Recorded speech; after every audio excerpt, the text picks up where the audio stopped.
Hello दोस्तों, मैं आशा करता हूँ कि आप अच्छे होंगे, स्वस्थ होंगे। आज हम क्लास 10th का चैप्टर माता का आंचल पढ़ेंगे, तो चलो पढ़ते हैं।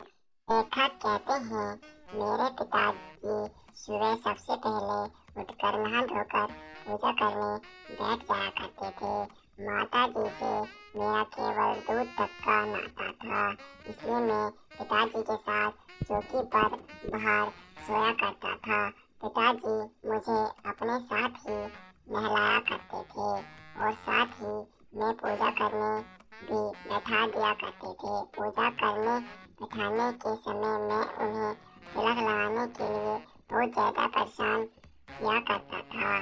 थोड़ा हंसकर, थोड़ा गुस्सा कर वो आखिर में मुझे तिलक लगा दिया करते थे। लेखक कहते हैं, मेरे बचपन में लंबे लंबे बाल थे, इसलिए पिताजी प्यार से मुझे भोलानाथ कहकर पुकारा करते थे। लेकिन असली नाम मेरा तारकेश्वर नाथ था और मैं पिताजी को प्यार से बाबूजी कहकर पुकारा करता था और माता जी को मैं मैया कहकर पुकारा करता था।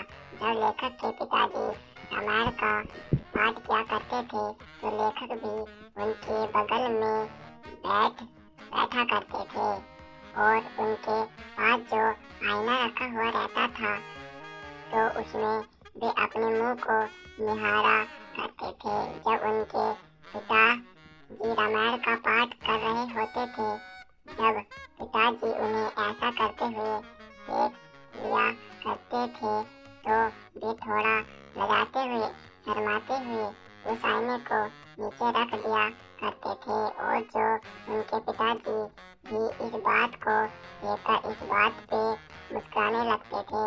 लेखक के पिताजी राम नामक बही होता है जो एक ही किताब है, उसमें 1000 बार राम राम लिखा करते थे। फिर वो 500 बार छोटे छोटे कागज के टुकड़ों में राम नाम लिखा करते थे। उसे आटे की गोलियों में लपेट दिया करते थे और गंगा माँ की तरफ निकल पड़ते थे। उस समय भी लेखक अपने पिताजी के कंधे पर बैठे हुए रहते थे। फिर वो उन आटे की गोलियों को वहाँ जाकर पानी की गंगा माँ के पास जाकर, यानी कि गंगा माँ के पास जाकर मछली को चारा के रूप में खिला दिया करते थे और फिर वहाँ से लौटते वक्त वो लेखक को झुके हुए डाल पर बैठाकर झूला भी झुलवाया करते थे। लेखक कभी कभी बाबूजी के साथ कुश्ती भी लड़ा करते थे और बाबूजी जानबूझकर हारने की नकल किया करते थे या एक्टिंग किया करते थे। मैं उनकी छाती पर तुरंत चढ़ जाया करता था और उनकी मूंछों और डालियों को जोर जोर से खींचने लगता था। पिताजी मेरे हाथों को वहाँ से हटाकर तुरंत ही चूम लिया करते थे। फिर वो खट्टा और मीठा चूमा मांगा करते थे और चूमा लेते वक्त वो अपनी दाढ़ी को बहुत ही जोर से मेरे गालों पर सटा दिया करते थे। मैं झुंझलाते हुए और गुस्सा में उनकी मूंछों को जोर जोर से खींचने लगता था और फिर वो बनावटी रोने लगते थे। इस बात पर मैं खिलखिला कर हंसने लगता था। वो दोनों हंसते हंसते अब घर पहुंचा करते थे और जैसे ही वह घर पहुंचा करते थे, साथ ही में चौकी पर बैठकर खाना खाया करते थे। जब खा कर जो लेखक है उनका पेट पूरी तरह से भर जाया करता था तो लेखक की माता यानी कि माँ उन्हें और खिलाने के लिए परेशान किया करती थी और बोला करती थी, आप तो बच्चे को 4-4 दाने का और खिलाते हैं, इससे बच्चे को लगता है कि बहुत ज़्यादा उसने खा लिया है, लेकिन उसने तो ज़्यादा खाया ही नहीं। आपको खिलाने का ढंग नहीं पता है। बच्चे को भर मूर को खिलाना चाहिए। देखिए मैं कैसे खिलाती हूँ। मधु क्या जाने बच्चे को कैसे खिलाना चाहिए। देखिए मैं कैसे खिलाती हूँ। इसका पेट मेरे हाथों से ही भरेगा। यह कहकर वो थाली में दही और चावल साना करती थी और अलग अलग जानवर के बनावटी नाम रख दिया करती थी हर एक कौर का। और फिर वो बोलती थी, बेटा जल्दी खा लो नहीं तो कौर उड़ जाएगा। पर मैं भी उन्हें इतनी जल्दी चट कर जाया करता था, इतना जल्दी खा लेता था, उन्हें उड़ने का मौका ही नहीं दिया करता था। और फिर बाबूजी बहुत प्यार से बोला करते थे, बेटा तुम अब राजा बन चुके हो।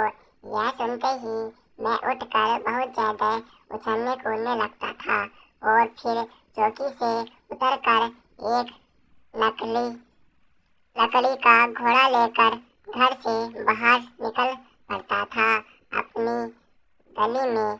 जब भी भोलानाथ कि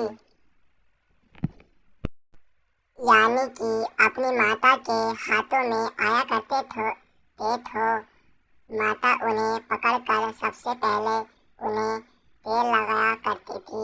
वो भी जोर जोर से रोने लगता था।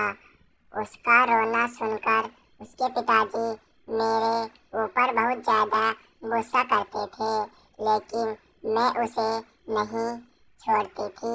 मैं किसी की बात नहीं सुनती थी।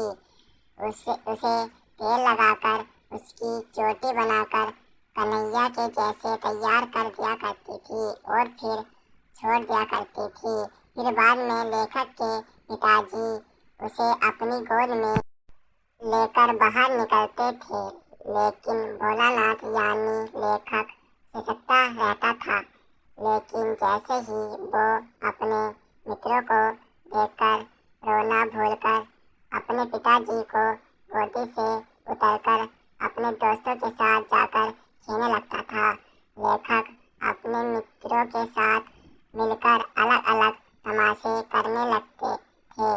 तमाशे भी ऐसे वैसे नहीं, बल्कि अलग अलग नाटक। चबूतरे का एक कोना नाटक घर बन जाता था।